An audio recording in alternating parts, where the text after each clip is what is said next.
Moving on to WWE, you signed in 2008. They came up with this new persona for you, this Braden Walker persona, which Jake Walker, my associate, wanted to ask you. What happened in terms of? I've Jake Walker, always he must have been a long lost cousin of Braden. maybe I never asked him that, but I should.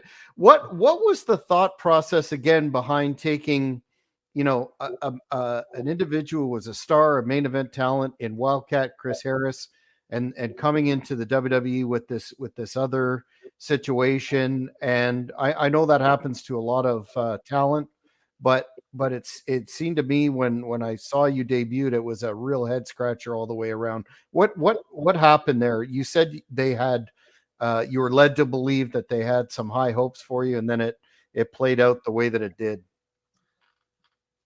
Yeah, that's what I was led to believe, and I'd say they had me excited for the first maybe a number of weeks, but yeah, it quickly fell. And there was just now I do have to say, like I did not go in expecting Wildcat Chris Harris to become a huge star there.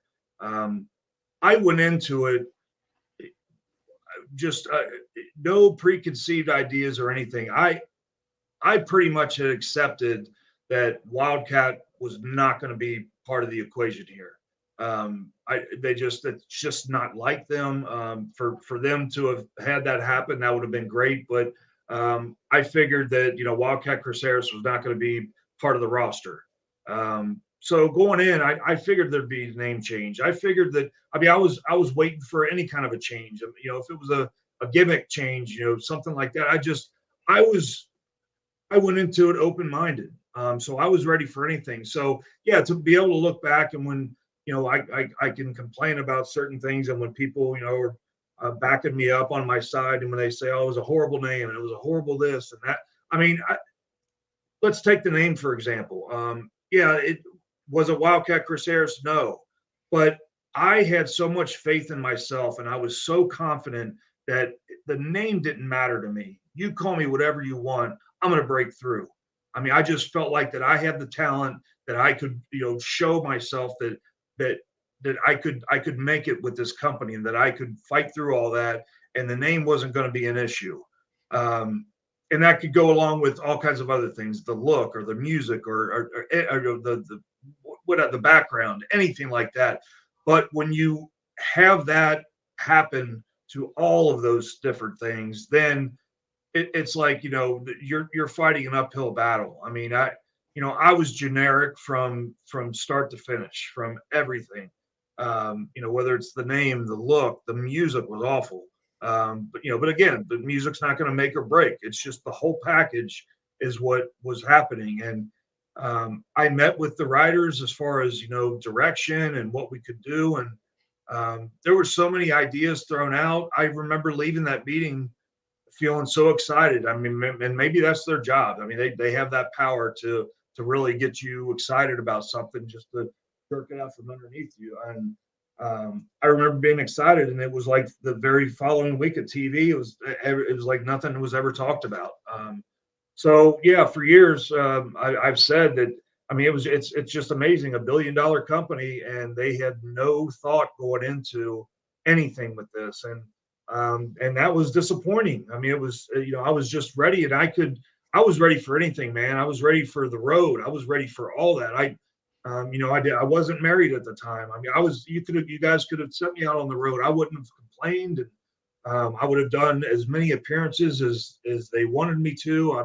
I could have done so much, but there was just no thought put into it whatsoever. Just nothing. And I would even give suggestions, and it was falling on deaf ears. And I don't know. I just looked at it like, man, to be able to sign, and I'm not trying to put myself over here, but I would think if you're going to sign me to a contract to your company, that maybe you should know who I am. Maybe you should know that, hey, maybe my history or something.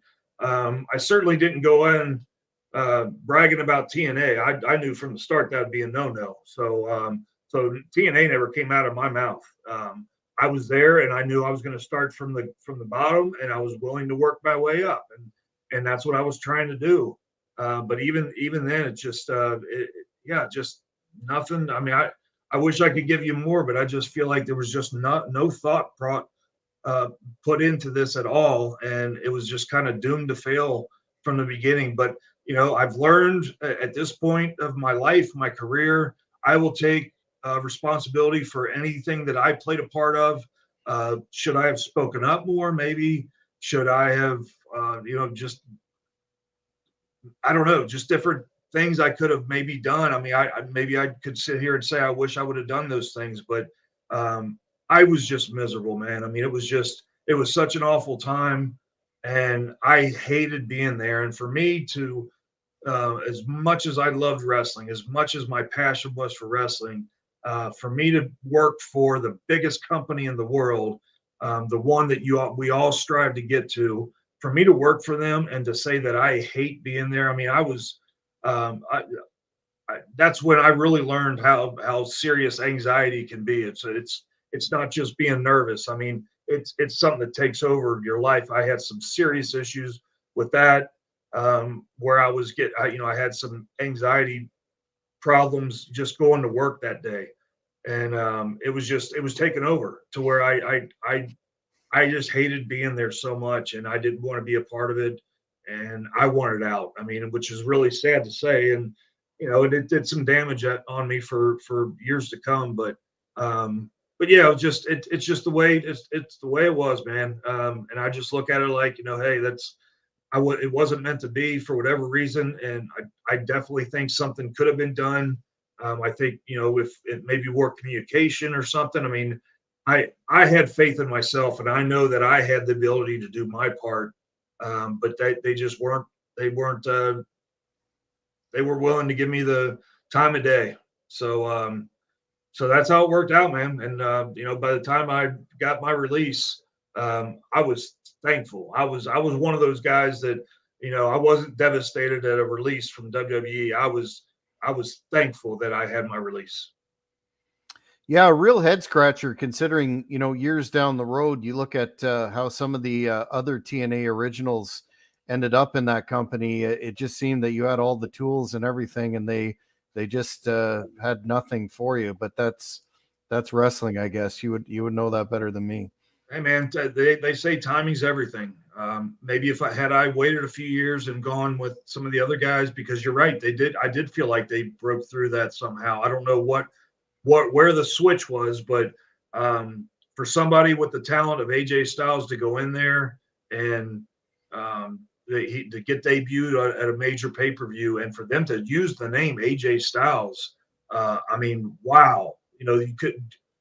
So yeah, I mean, it's hard to keep somebody like that down. I think that's why we see him at the level he is today.